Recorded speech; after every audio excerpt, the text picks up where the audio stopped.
नमस्ते बच्चों। इससे पहले अपन ने केमिकल इक्विलिब्रिया के 3 लेक्चर कर लिए हैं। आज का जो अपना लेक्चर है 4th लेक्चर है। आज के जो लेक्चर में हम टॉपिक पढ़ेंगे वो क्या है, रिलेशनशिप। जो आज का टॉपिक है अपना वो क्या है, relationship between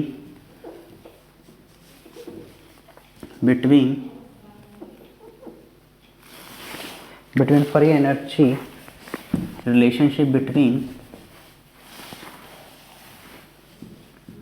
relationship between free energy and के बोल दो या फिर इसको बोल दो आप इक्विलिब्रियम कांस्टेंट बोल दो, इक्विलिब्रियम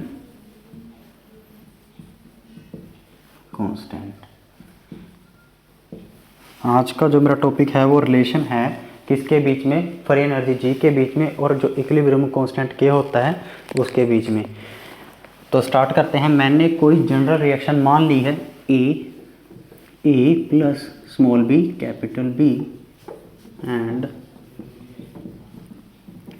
ये कोई जनरल रिएक्शन मान ली है। कल के जो हमने टॉपिक किया था, जो कल का लेक्चर था, उसके अंदर आपको याद हो ऐसे ही रिएक्शन लिखी थी, ठीक है। और उसका जो रिजल्ट आया था delta G note, equilibrium condition apply करी थी तो क्या आया था, माइनस का आर टी एल एन के माइनस का आर टी एल एन, इस तरफ का जो पार्शियल प्रेशर था डिवाइडिंग बाय जो इस तरफ का, मतलब कि पार्शियल प्रेशर था जो प्रोडक्ट की साइड का डिवाइडिंग बाय पार्शियल प्रेशर था जो रिएक्टेंट की साइड का। ये यहाँ पे लिखा था मीन्स पार्शियल प्रेशर।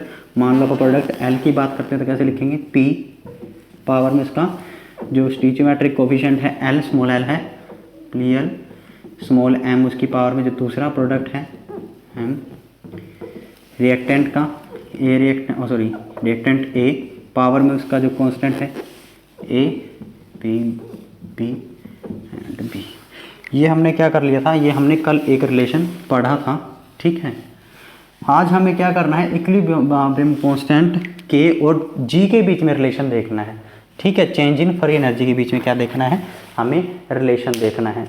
एक बात ध्यान से सुनिएगा कि ये जो टर्म है पी एल की पावर एल, पी एम की power small M, P A की power small A, P B की पावर स्मॉल बी, ये क्या है, इसको हम के पी लिख सकते हैं।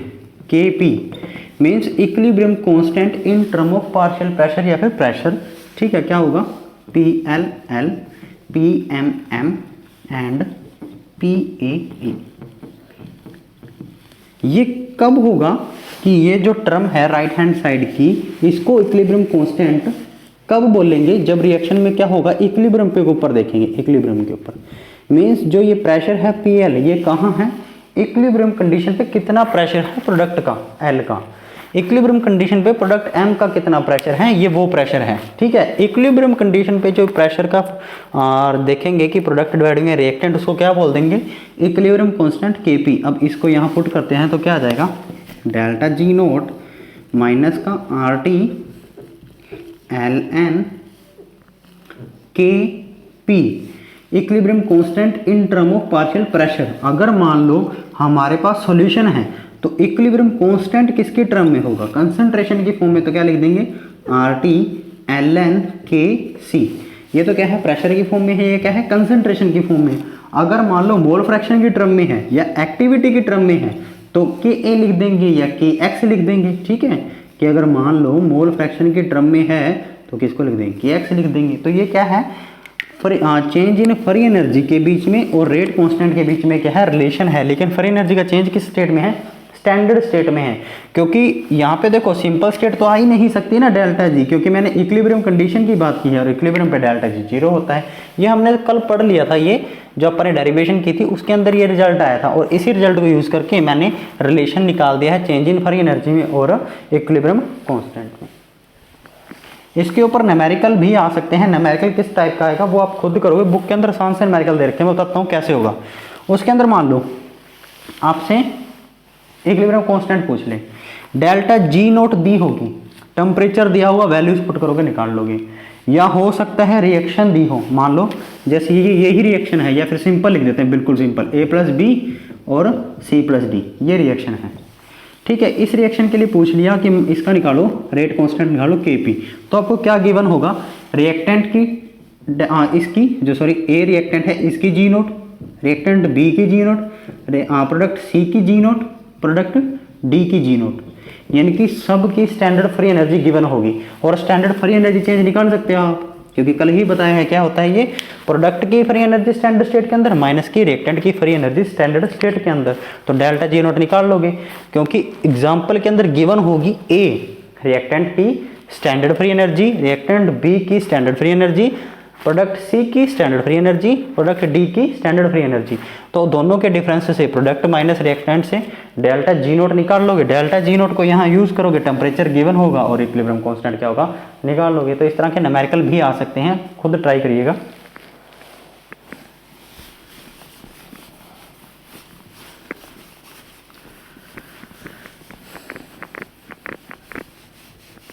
उसके बाद है topic van Hoff isotherm, van Hoff isotherm reaction या फिर वैन होफ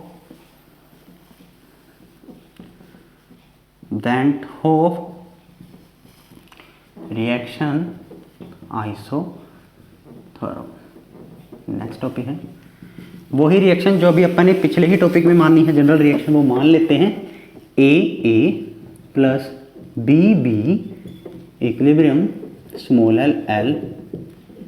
ये जो अपन ने कल किया था वही सेम चलेगा, बट कल वाले में मैंने कंडीशन लगा दी इक्विलिब्रियम की, कि अगर इक्विलिब्रियम की कंडीशन होगी तो मैंने डेल्टा जी जीरो कर दिया था, जो कल किया था अपन ने लास्ट लेक्चर में जो ड्राइव किया था रिलेशन। ठीक है, आज इस लेक्चर के अंदर सेम वैसे ही चलेंगे, बट हम कंडीशन नहीं लगाएंगे इस डेरिवेशन के अंदर इक्विलिब्रियम की, मीन्स डेल्टा जी को जीरो नहीं करेंगे। ठीक है तो जो रिएक्टेंट होगी, मान लो free energy of reactant, free energy of reactant और फ्री एनर्जी ऑफ प्रोडक्ट क्या होगी, लिखते हैं। फ्री एनर्जी ऑफ रिएक्टेंट क्या होगी, रिएक्टेंट ये है तो कैसे होगा, म्यू किसकी, म्यू रिएक्टेंट ए की, और पावर के अंदर जिसका नंबर ऑफ मोल्स या फिर रिएक्शन को बैलेंस करने के लिए लिखे होते हैं, या फिर स्टोइचियोमेट्रिक कोएफिशिएंट क्या होंगे पावर में लगा देंगे। ठीक है, या फिर सिंपल ए से मल्टीप्लाई करते हैं, पावर बाद में यूज़ करेंगे जब करवाएंगे, यहाँ पे पावर में नहीं आएगा। ठीक है ना, यहाँ पावर में नहीं आएगा, तो यहाँ पे सिंपल क्या करेंगे, मल्टीप्लाई करेंगे उस स्टोइचियोमेट्रिक कोएफिशिएंट से। उसके बाद रिएक्टेंट बी भी तो पढ़ा है अभी, तो बी की और फिर वही मल्टीप्लाई किससे, स्मॉल बी से। सिमिलरली प्रोडक्ट की mu L small M mu M. ये देखो क्या है, ये तो है free energy of product, free energy of reactant. अब फ्री एनर्जी का चेंज निकालना है तो क्या होता है, डेल्टा जी निकालना है, रिएक्शन क्या होगा G product minus G reactant, ये होता है। तो प्रोडक्ट की कितनी है, L mu L plus M mu M minus reactant की A mu A plus B mu B. और हम जानते हैं कि क्या mu I is equal to mu naught I plus का R T L N K, या फिर पार्शियल प्रेशर लिख दो, पी से शो करते हैं पार्शियल प्रेशर को, तो क्या लिखेंगे, पार्शियल प्रेशर ऑफ जो ये कंपोनेंट था आई, उसी का पार्शियल प्रेशर, तो पार्शियल प्रेशर ऑफ आई ये होता है म्यू आई किसके बराबर होता है, mu I is equal to mu I nought plus R T L N natural log, और पार्शियल प्रेशर उसी कंपोनेंट का, जो मैंने आई कंपोनेंट मान रखा है इसलिए मैंने क्या लिख दिया पी आई। यहाँ पे अप्लाई करते हैं तो कैसे लिखेंगे देखना, एल स्मॉल एल। ठीक है, ये उस रिलेशन को यहाँ यूज़ करते हैं म्यू एल के लिए, तो कैसे लिखूँगा इसको देखना, स्टैंडर्ड स्टेट में म्यू एल प्लस का R T L N.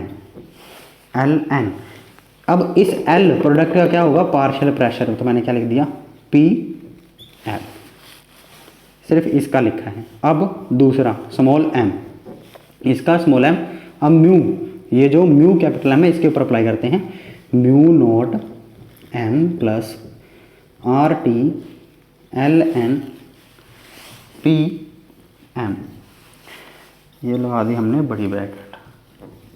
Differentiate करने के लिए। तो हमने क्या किया है, सिर्फ प्रोडक्ट वाली साइड वो जो इक्वेशन है वो अप्लाई की है, म्यू एल की जगह ये और म्यू एम की जगह ये। अब रिएक्टेंट वाली साइड अप्लाई करते हैं, माइनस, क्योंकि माइनस है तो क्या आएगा, ए बाहर लिख दिया ए। अब इसके ऊपर अप्लाई करना है म्यू ए के ऊपर, कैपिटल और सॉरी म्यू जो कैपिटल ए है जो फ्री एनर्जी को शो कर रहा है रिएक्टेंट ए की, तो कैसे लिखूंगा, mu nought A plus R T L N partial pressure of A means P A, ये इसका लिख दिया, प्लस में B mu nought B plus R T L N partial pressure किसका, उस बी रिएक्टेंट का जिसको अपने इक्वेशन अप्लाई करी है जिस पे ये, तो ये क्या हो गया, आपने पूरा पूरा रिलेशन लिख दिया है। अब ऊपर वाली सारी क्वांटिटीज को क्या करते हैं, रब कर देते हैं जो अपने लिखा है सारा सारा।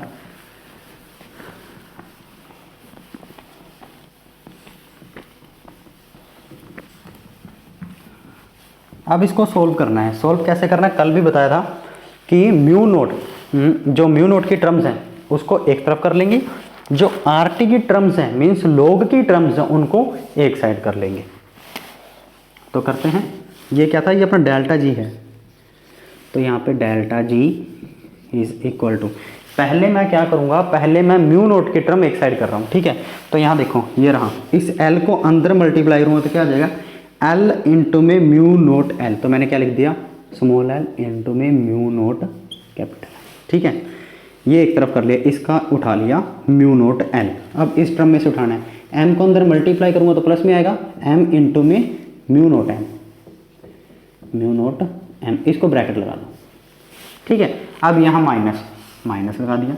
सिर्फ मैं एक बार म्यू नोट की टर्म्स उठा रहा हूँ, तो ए इंटू में म्यू नोट ए इंटू में म्यू नोट ए, म्यू नोट ए उठा ली। अब यहाँ बचती है, देखो चार ही टर्म्स हैं, 1 2 3 4, चारों के अंदर एक एक म्यू नोट है, तो सबका पहले म्यू नोट टर्म्स लिख रहा हूं, तो बी इंटू में म्यू नोट बी।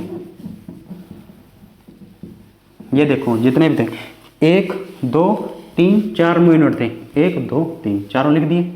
अब इसको लगा देते हैं ब्रैकेट, अब लिखते हैं आर टी की टर्म प्लस, अब देखो यहाँ भी आर टी है, इस टर्म में भी आर टी है, इसमें भी आर टी है और इसमें भी आर टी है, तो मैं आर टी को सब में से कॉमन लिख लेता हूँ एक बार बाहर, ये मैंने बाहर लिख दिया आर टी, ये लगा दी बड़ी ब्रैकेट, ठीक है। अब देखो ये एल था, ये अंदर भी मल्टीप्लाई होगा, आर टी पहले ही मैंने बाहर ले लिया, तो इस आर टी को एक बार भूल जाओ क्योंकि मैंने बाहर लिख दिया। तो स्मॉल एल इंटू में नेचुरल लॉग एल एन और पार्शियल प्रेशर पी एल, तो कैसे लिखूंगा, स्मॉल एल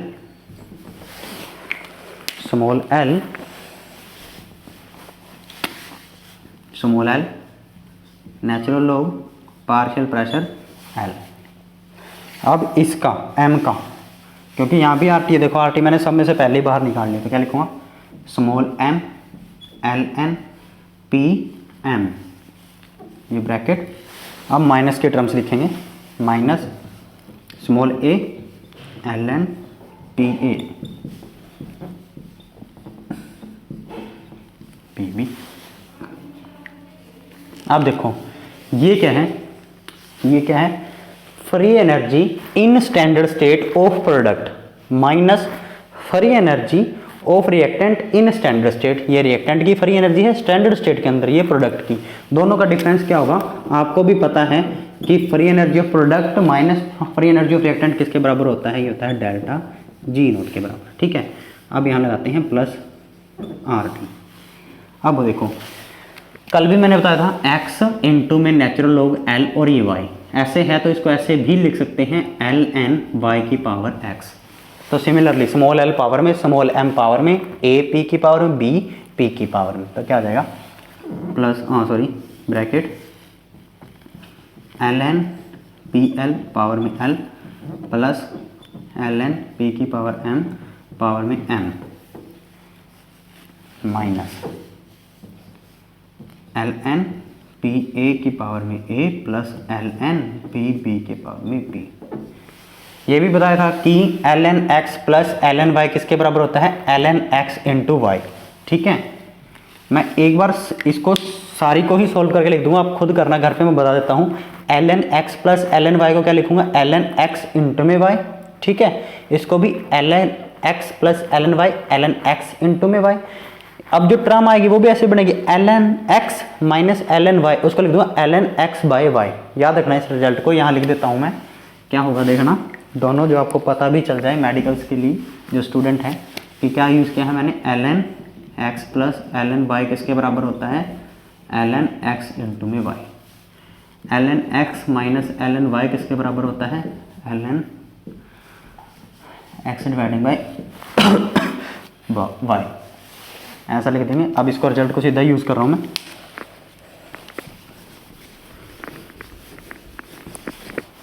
बहुत आसान सा रिजल्ट था, कल भी किया है अपन ये, प्लस RT, इसको जब सोल्व कर लोगे ना वो रिलेशन लगा के क्या आ जाएगा, RT ln PLL PM small m PA PB B, ये आ जाएगा। अब ध्यान से सुनिएगा कि देखो अभी मैंने इसी से पिछले टॉपिक में ऐसे लिखा था कि PLL PM M PA की पावर A और PB की पावर B, इसको मैंने क्या लिखा था, इसको मैंने लिखा था इज इक्वल टू KP, पर मैंने ये बोला था ये इक्विलिब्रियम कंडीशंस पे है, ये इक्विलिब्रियम पे है, सारी की सारी कंसंट्रेशन है जो गैसेस की, प्रेशर है जो इक्विलिब्रियम कंडीशन पे है। अगर इक्विलिब्रियम कंडीशन ना हो तो इनको KP नहीं लिखेंगे, इनको क्या लिखेंगे, QP लिखेंगे, मीन्स रिएक्शन कोएफिशिएंट, क्या बोलेंगे इसको, रिएक्शन कोएफिशिएंट। डिफरेंस क्या है KP और QP में, जो KP है वो है एट इक्विलिब्रियम पे जो प्रेशर टर्म्स हैं, और QP क्या है, इक्विलिब्रियम को छोड़ के जो अदर स्टेट्स हैं, ठीक है, उन पे जो प्रेशर है उसको क्या बोल देंगे, कोएफिशिएंट प्रेशर, ठीक है, ये रिएक्शन प्रेशर QP। तो मैंने मान लिया ये क्या है, ये इक्विलिब्रियम पे नहीं है, तो इसको मैं क्या लिखूंगा, delta G note plus RT ln, दोबारा सुनना, ये इक्विलिब्रियम पे नहीं है इसलिए मैंने इसको QP लिखा है, अगर इक्विलिब्रियम होता तो इसको KP भी लिख सकता था। और पीछे रिजल्ट में हमने ये प्रूफ निकाला था delta G is equal to RT ln KP, ये हमने जो भी पीछे डेरिवेशन की थी उसके अंदर निकाला था relation between delta G and equilibrium constant, तो ये था। अब ये वैल्यू यहाँ पुट कर देंगे तो क्या आ जाएगा, डेल्टा जी नोट की जगह ये value put RT ln KP plus RT ln QP।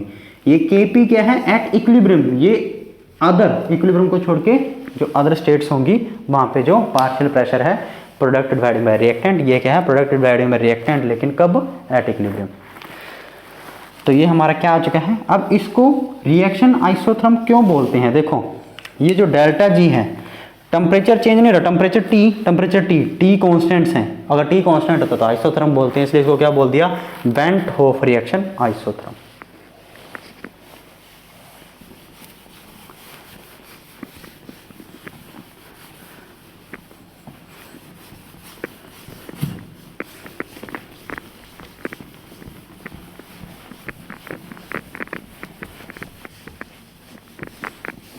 अब जो टॉपिक करवाऊंगा वो आपने प्लस वन में भी पढ़ रखा होगा, आसान सा टॉपिक है, ली चैटलियर प्रिंसिपल।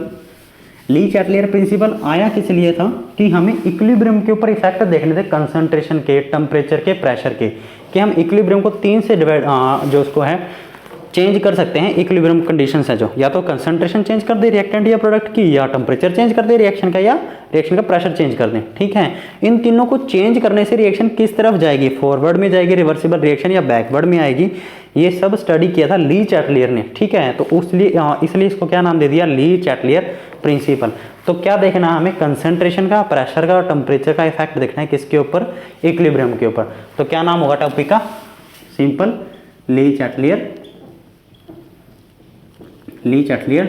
प्रिंसिपल, या फिर आप ऐसे भी बोल सकते हो effect of concentration, pressure and temperature on equilibrium constant. सबसे पहले हम देखेंगे effect of concentration,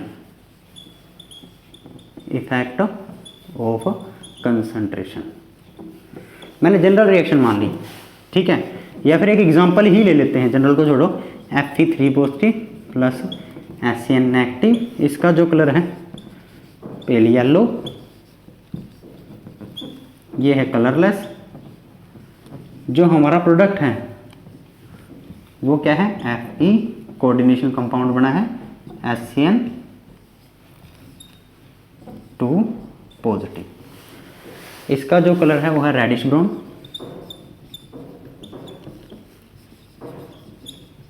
reddish brown. अब देखो हमें इफेक्ट पढ़ना है।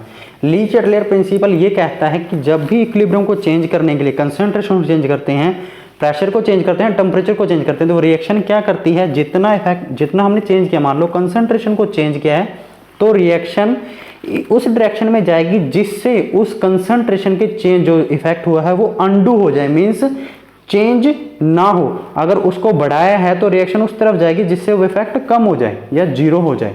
सिंपल लैंग्वेज जो आप बोलते हैं जैसे कंप्यूटर में अनडू मीन्स जो अपन ने किया वो वापस हो जाए, तो रिएक्शन उस तरफ में जाएगी। मान लो मैंने कंसंट्रेशन इंक्रीज कर दी तो रिएक्शन इस हिसाब से जाएगी कि कंसंट्रेशन का इफेक्ट ना हो, मीन्स जीरो इफेक्ट हो जाए, ऐसी डायरेक्शन में मूव कर जाएगी। किस डायरेक्शन में मूव करेगी, कब करेगी, वो हम देखते हैं। मान लो ये रिएक्शंस हैं, ठीक है। मान लो इस रिएक्शन में मैंने क्या किया, फेरिक क्लोराइड डाल दिया, रिएक्टेंट वाली साइड से मैंने क्या किया, फेरिक क्लोराइड डाल दिया, FeCl3 डाल दिया इस रिएक्शन के अंदर। जब मैं इस रिएक्शन में फेरिक क्लोराइड डालूंगा तो मैंने क्या किया है, रिएक्टेंट वाली साइड कंसंट्रेशन को इंक्रीज कर दिया है, लेकिन अब रिएक्शन क्या करेगी, इस इफेक्ट को अनडू करेगी। क्या कर देगी, अनडू कर देगी। कंप्यूटर के अंदर भी पढ़ा होगा आपने, सिंपल सबसे इजी वर्ड है जो, ठीक है। अनडू करेगी। वो कैसे करेगी, देखो कंसंट्रेशन मैंने रिएक्टेंट की ऐड की है, जैसे ही इस सॉल्यूशन में बीकर के अंदर जो सॉल्यूशन है, इन दोनों को मिला के जो प्रोडक्ट बना वो बीकर के अंदर है, उसका कलर कैसा है, रेडिश ब्राउन है। जैसे ही मैं रिएक्टेंट डालूंगा, पेल येलो कलर क्या होगा, बढ़ना स्टार्ट हो जाएगा। क्या होगा, ये कलर क्या होगा, बढ़ना स्टार्ट हो जाएगा, क्योंकि इसे डाला है, लेकिन इसके इफेक्ट को अनडू करेंगे तो रिएक्शन क्या करेगी, मूव करेगी।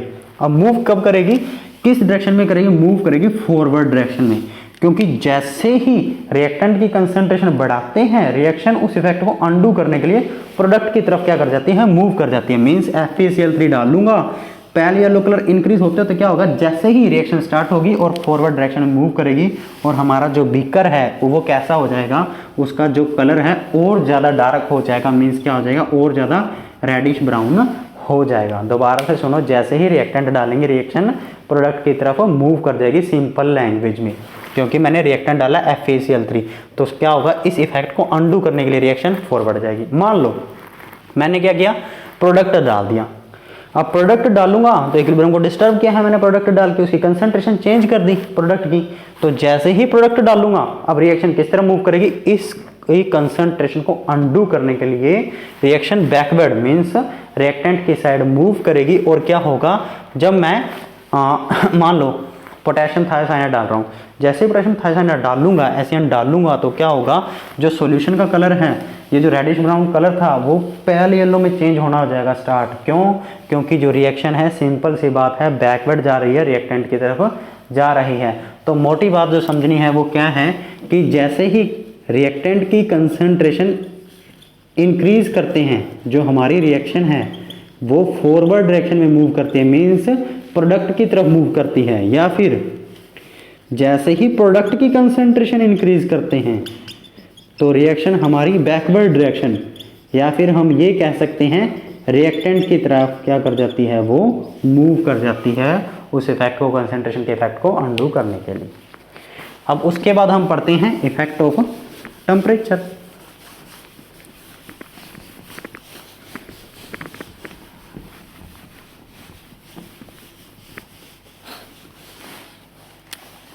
सेकंड क्या देखते हैं,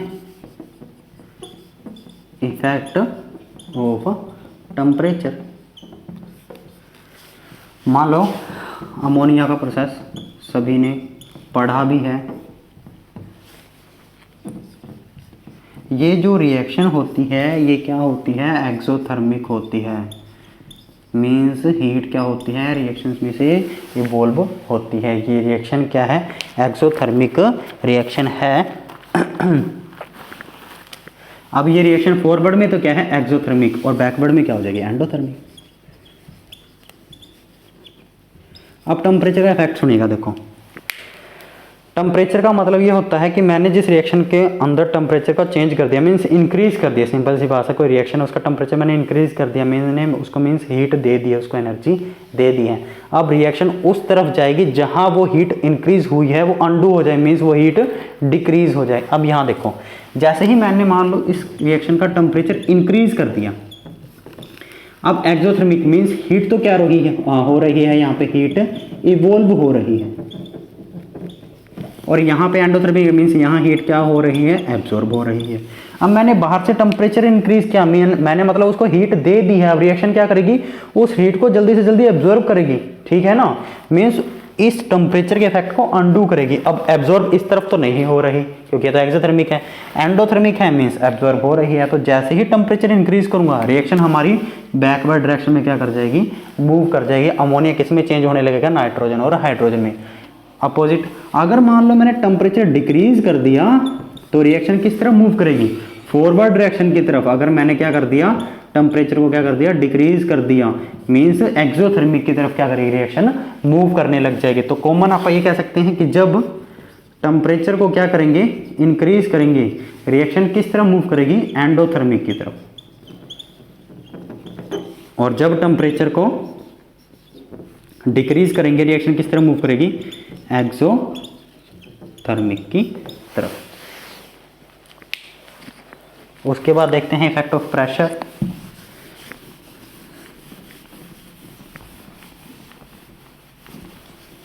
इफेक्ट ऑफ प्रेशर भी हम इसी एग्जांपल से स्टडी कर लेते हैं।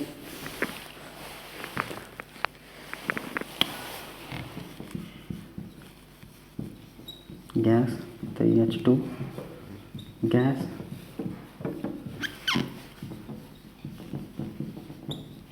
सबसे पहले नंबर ऑफ मोल्स लिखते हैं। रिएक्टेंट की तरफ जो गैस के टोटल नंबर ऑफ मोल्स हैं वो 4 हैं, एक N2 का 3 हाइड्रोजन के। यहाँ कितने हैं, यहाँ 2 मोल्स। अब ध्यान से सुनिएगा कि जैसे ही मान लो मैं प्रेशर को इंक्रीज करता हूँ, किसी रिएक्शन में क्या करूँगा, प्रेशर को इंक्रीज करता हूँ, तो प्रेशर को इंक्रीज करूँगा तो वॉल्यूम क्या हो जाएगा, डिक्रीज हो जाएगा।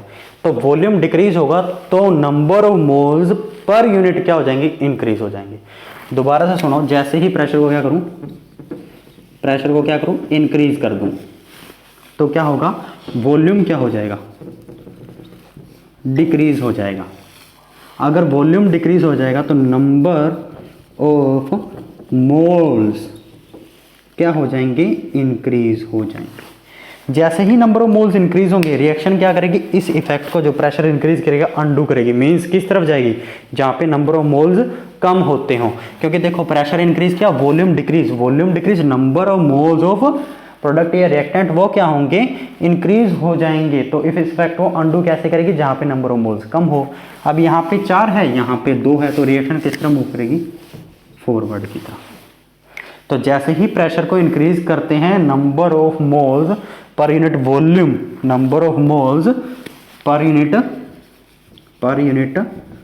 वॉल्यूम वो क्या हो जाते हैं, इंक्रीज हो जाते हैं। और रिएक्शन हमारी इस इफेक्ट को अंडू करने के लिए, जहां पे नंबर ऑफ मोल्स कम है, यहां पे किस तरफ है, प्रोडक्ट की तरफ कम है, तो रिएक्शन किस तरफ मूव कर जाएगी, प्रोडक्ट की तरफ मूव कर जाएगी। अब दोबारा से उल्टी कंडीशन, मींस प्रेशर मैंने क्या कर दिया, डिक्रीज कर दिया। प्रेशर मैंने डिक्रीज कर दिया तो वॉल्यूम क्या हो जाएगा, इंक्रीज हो जाएगा। जैसे ही मैं प्रेशर डिक्रीज करूंगा volume increase, means number of mole per unit volume decrease. ठीक है, प्रेशर डिक्रीज करेंगे तो वॉल्यूम इंक्रीज होगा, लेकिन number of moles per unit volume क्या होगा, डिक्रीज हो जाएगा। मींस अब रिएक्शन किस तरफ जाएगी कि इनको बढ़ा के इस इफेक्ट को अंडू कर के, मींस जहां पे नंबर ऑफ मोल्स क्या होंगे, इंक्रीज हो रहे होंगे, मींस बैकवर्ड की तरफ। मींस जैसे ही प्रेशर डिक्रीज करेंगे इस रिएक्शन में, रिएक्शन किस तरफ मूव कर जाएगी, बैकवर्ड की तरफ। ठीक है ना, तो सिंपल बात, प्रेशर इंक्रीज करेंगे वॉल्यूम क्या हो जाएगा, डिक्रीज हो जाएगा। Number of moles per unit volume क्या होंगे, इंक्रीज हो जाएंगे। और इसको अंडू करने के लिए रिएक्शन किस तरफ जाएगी, जहां पे नंबर ऑफ मोल्स कम हो। इसके 1-2 एग्जांपल और दे रखे हैं बुक में, आप खुद स्टडी करना, वो आसान है। उसके बाद है इफेक्ट और प्रेशर भी अपन ने पढ़ लिया।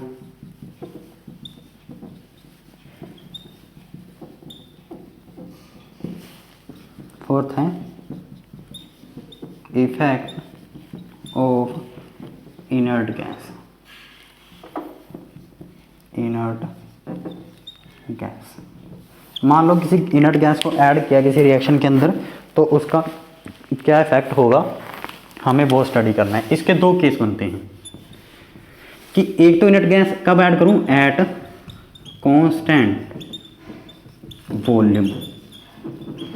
दूसरा केस क्या बनता है, इनर्ट गैस को कब ऐड करूं, ऐड एट कांस्टेंट प्रेशर। तो देखो ध्यान से सुनना इस बात को, मान लो मैं रिएक्टेंट मान रहा हूं A प्लस B, प्रोडक्ट बना C, ठीक है। तो देखो जैसे ही मैं कोई इनर्ट गैस, मान लो इनर्ट गैस X, कोई इनर्ट गैस X इसके अंदर ऐड करता हूं, वॉल्यूम हमारा कांस्टेंट रहना चाहिए। तो जैसे ही इनर्ट गैस X उसके अंदर डालूंगा रिएक्शन के अंदर, टोटल प्रेशर क्या हो जाएगा, इंक्रीज हो जाएगा। रिएक्शन का क्या होगा, टोटल प्रेशर इंक्रीज होगा। बट एक बात ध्यान से सुननी है, पार्शियल प्रेशर जो रिएक्टेंट A का है कोई इफेक्ट नहीं पड़ेगा, क्योंकि अपन तो X डाला है। A के पार्शियल प्रेशर पे क्या इफेक्ट पड़ेगा, ना ही B के पार्शियल प्रेशर पे कोई इफेक्ट पड़ेगा और ना ही C के पार्शियल प्रेशर पे कोई इफेक्ट पड़ेगा। बट जैसे इनर्ट गैस को ऐड करते हैं सिर्फ टोटल प्रेशर इंक्रीज होता है। बिकर के अंदर या जो अपन ने ले रखा है कोई भी इंस्ट्रूमेंट जिसके अंदर अपन रिएक्शंस को स्टडी कर रहे हैं, उसका सिर्फ टोटल प्रेशर इंक्रीज होगा, क्योंकि इनर्ट गैस मैंने डाली है, वॉल्यूम मैंने कांस्टेंट रखा है, बट पार्शियल प्रेशर चेंज नहीं होगा। It means at constant volume inert gas को ऐड करने का कोई भी इफेक्ट नहीं होता है, क्योंकि पार्शियल प्रेशर सबके सेम रहते हैं। दूसरा case at constant pressure, at constant pressure, इसको यहाँ स्टडी कर लेते हैं। एट कांस्टेंट प्रेशर क्या होगा, अब मान लो किसी इनर्ट गैस को ऐड किया, प्रेशर कांस्टेंट है बट वॉल्यूम क्या हो जाएगा, इंक्रीज हो जाएगा। जैसे ही किसी इनर्ट गैस को ऐड करता हूं, प्रेशर कांस्टेंट है, वॉल्यूम क्या, इंक्रीज। अगर वॉल्यूम इंक्रीज तो वही number of moles per unit जो अभी अपन इससे पहले प्रेशर की कंडीशंस में स्टडी किए हैं, सेम वैसे ही होगा। उसको वैसे ही स्टडी कर लेंगे कि जैसे ही कोई इनर्ट गैस ऐड करेंगे, प्रेशर को कांस्टेंट रखना है, volume increase, total number of moles per unit volume क्या होंगे, वो क्या हो जाएंगे, डिक्रीज हो जाएंगे। और उसके हिसाब से मैंने चेंजेस अभी बताए हैं जब इफेक्ट ऑफ प्रेशर करवाया है। उसके बाद फिफ्थ, जब हम किसी कैटालिस्ट को ऐड करते हैं तो उसका क्या इफेक्ट होता है, इफेक्ट ऑफ कैटालिस्ट किसी रिएक्शन के अंदर। तो देखो जब भी किसी रिएक्शन में, रिवर्सिबल रिएक्शन में कैटालिस्ट को ऐड करते हैं तो कैटालिस्ट क्या करता है, रिएक्शन को फास्ट करता है अल्टरनेट पाथ प्रोवाइड करवा के, ठीक है। तो रिएक्शन जितना फॉरवर्ड डायरेक्शन में इंक्रीज होती है, उसका जो रेट है इंक्रीज होता है, उतना ही बैकवर्ड में, मींस कैटालिस्ट ऐड करने का कोई इफेक्ट नहीं होता, no effect on reversible reaction. कब, जब हम कोई कैटालिस्ट यूज करते हैं या ऐड करते हैं, क्योंकि फॉरवर्ड में भी सेम रेट से इंक्रीज होगा और बैकवर्ड में भी क्या होगा, सेम रेट से क्या होगा, इंक्रीज होगा। थैंक यू, आज के लिए इतना ही।